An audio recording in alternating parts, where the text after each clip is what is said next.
There's a saying, the only two things that are certain in life are death and taxes. Today I want to suggest that we will soon overcome one of them. Simply, we're likely to be the last generation of people who will die naturally. We're killing death and changing its meaning. And to understand how this works, we should clarify that this is not a new thing. The definition of death has been changing constantly.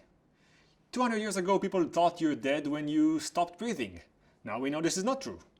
Then we thought it is when your heart stops pumping, or when you have no pulse. This also changed. Now they pronounce you dead when there is no activity in your brainstem. But we already know that this is a definition that is still changing. It's incomplete, as this was challenged by research from last year. While we typically define death as something that is permanent and irreversible, this might not be the case.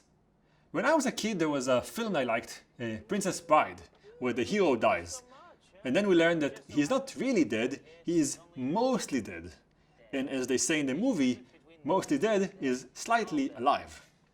Many organisms can actually die and come back to life. For example, some microorganisms can die but become part of other living things and therefore regain life. Others can freeze entirely and exhibit no signs of life, yet regain those after they thaw.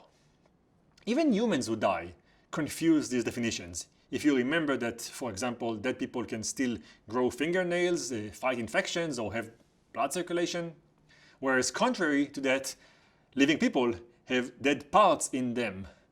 For example, the hair on your head is mostly dead, and we live with it perfectly fine. So not only is the seemingly black and white view of death not accurate, recently neuroscientists have started challenging the very notion of death fatality. Basically, we ask, can we keep your brain alive after you die? Or in a more figurative way, can we take a person who, say, died at noon and give him a nutrient through some dialysis that will keep him operating and maintaining faculties even after the owner is not there? And the answer is yes. Here's how it's done. In a study published last year in the prestigious journal Nature, a remarkable breakthrough in control over death has happened. Pigs that were killed in a slaughterhouse had their brains removed from their skull and connected to a dialysis tube that essentially circulated artificial blood and synthetic mixture of compounds, oxygen, and cell-preserving drugs that effectively kept their brain active and alive. Simply, a pig who was killed at noon had its brain put quickly in an incubator and resuscitated. The brains of the pigs kept discharging electrical activity, the neural currency of the brain, and operating in a way that was indistinguishable from their operation when they were alive. Essentially, the brains kept processing information. This remarkable first step shows us that when an organism is pronounced dead, effectively we can still interact with its brain and, well, keep it alive as it is only mostly dead. Now, these are pigs. We've never done it with humans, but the neural mechanics of pigs and humans are quite similar. In fact, tying it to recent events, we know that pigs are probably the vehicle for viruses to humans, which brings the radical idea of fighting death by keeping a person alive after they, well, die.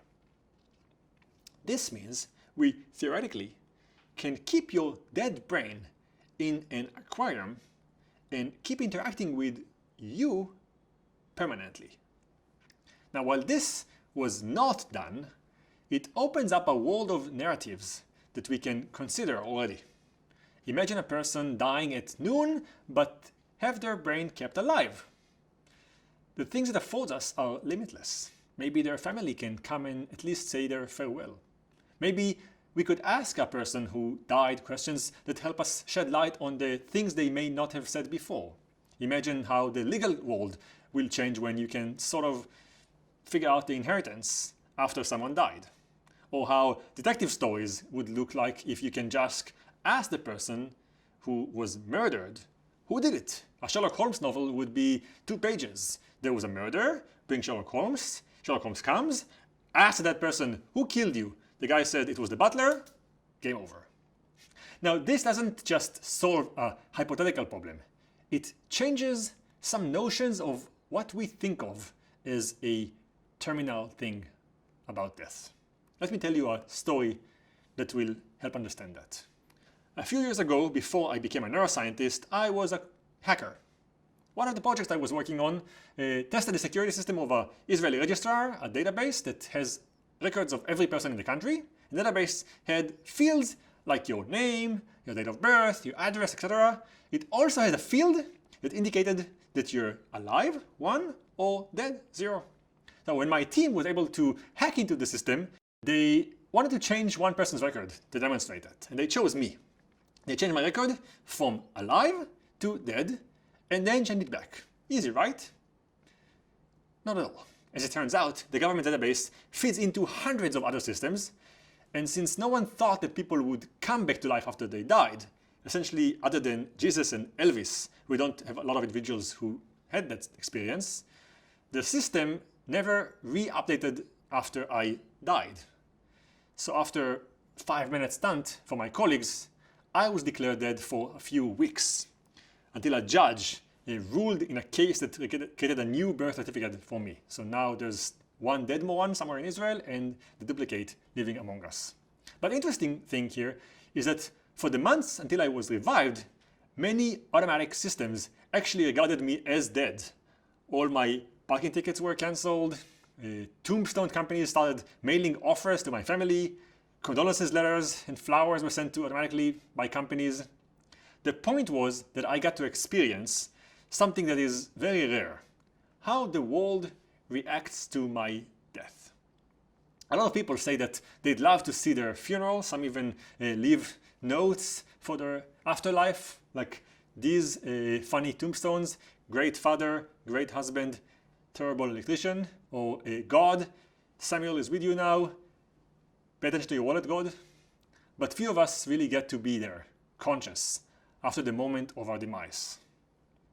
So while there was no light at the end of the tunnel for me, or obviously this is merely a comical experience, this is not the case for many people. In India, there are a number of people who are actually pronounced dead by their far relatives so they can claim inheritance of land and possessions. In fact, one of them, Lal Bihari from Uttar Pradesh, contacted me once after he read about my experience somewhere and asked me to support his association of dead people to protect the rights of all people who were declared dead by the government, a cause he championed for years until he received the Ig Nobel Award in 2003 for outstanding work protecting the right to return to life of many living zombies. But jokes aside, these show us how ill-equipped our world is to handling death and its aftermath, culturally or scientifically. The neuroscience of death is showing us again and again how difficult it is for our brain to perceive our death. In a study by a colleague of mine in Israel, people whose brain was scanned using a machine called MEG were shown images of people next to words like burial, funeral, grave. And then once, by surprise, the picture of the strangers was replaced with a picture of the subject himself, and the same words pertaining to the death appeared. The brain acted as if it's blocking those thoughts. People's brains were not able to conceive of their own death. In fact, the only case we know of where humans are actually able to truly think of our own death without rejecting it and actively fighting it is during what is known as Cotard delusion, the delusion that you're already dead. While those infected with the syndrome are not really dead, for all purposes their brain simulates to them the experience of being dead. They think they are, and their reflections about their experience teach us a lot about the cultural and phenomenological experience, like you see in this video of one of the patients describing his life. So our brain is not equipped to perceive death. Yet, now we're entering a world where dead brains might be more common. And this leads to all sorts of interesting new avenues to what we can do with a brain after the carrier is dead. For example, in one of the experiments that we're toying with right now, we ask, can we use the brain of a dead person to do things for us? after he's no longer there? And the answer is seemingly yes. One such thing might be identifying content in videos. Humans are incredibly good in identifying imagery and vision. Computers are still far worse. And while a 3-year-old can easily tell you if there's a cat in a video, computers are still struggling with this task. So now we can maybe stimulate circuits in the brain of dead people and use them to classify and label videos. Looking at movies on YouTube and saying if there's a cat on it or not is quite boring for a living person, but when you're dead, why not? Basically, we can think of using dead people as service providers for the living. Classify videos, help self-driving cars avoid accidents, or look at radiology images and see if there's anomaly there. After all, up to now, people who died didn't do anything. Now we can put them to use. While it may sound cynical to some, these ideas are something that we should now explore and think about, because it is something that may be in our life soon and requires preparing in various ways: financial, cultural, even regulatory. Here are a few examples of the challenges that halting death poses. Let's say we use your brain to classify videos after you die. Can you ask to be paid for it in advance while you're still alive? Should dead people pay taxes? What happens if things you said after you died don't align with those you said when you were alive? Like, who should get your inheritance? Who should we listen to? The dead or the living person? What about experiences of the past? What they would be if you can actually interact with your great-great-grandmother and ask questions about, say, World War I? Maybe weigh similarities and differences between modern events and past ones? Can dead people vote? And even legal questions like, who has the right for our brain? When Albert Einstein died, his brain was harvested by doctors so they can study the root of genius. But Einstein didn't have a say in this. Should he? What if someone stops dialysis and kills you after you died? Can you kill a dead person? What if they want to die? Do we have to let them stay alive because they have this pre-existing condition? If people stay in this mixed state of dead and alive for long, will their perspective on life altogether change? Maybe thinking long-term about things like climate change look different? And do you want to marry someone if there's a chance you'll be with them for eternity? And if we're talking about your loved ones and your families, we can ask, what is their role in your death? After all, in many ways, when you're dead, you presumably don't care anymore, but it is they who are carrying the daily burden. Should the fact that you're in this mixed Schrödinger state of dead and alive be a burden on them?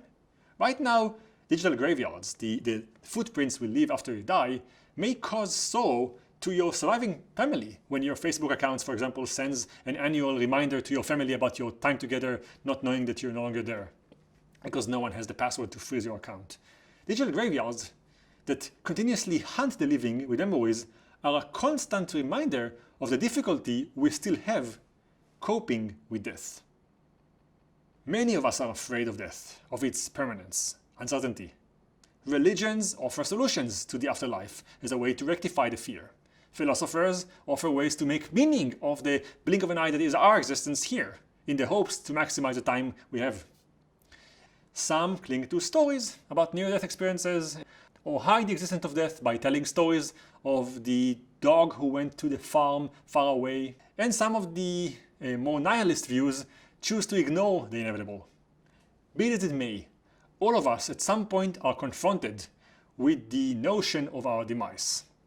Humans' brains are equipped with complex machinery to come up with narratives that help us cope with the inevitability of death.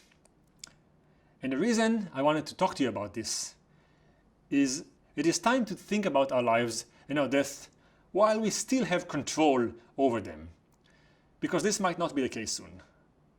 This is my dead giveaway. Thank you.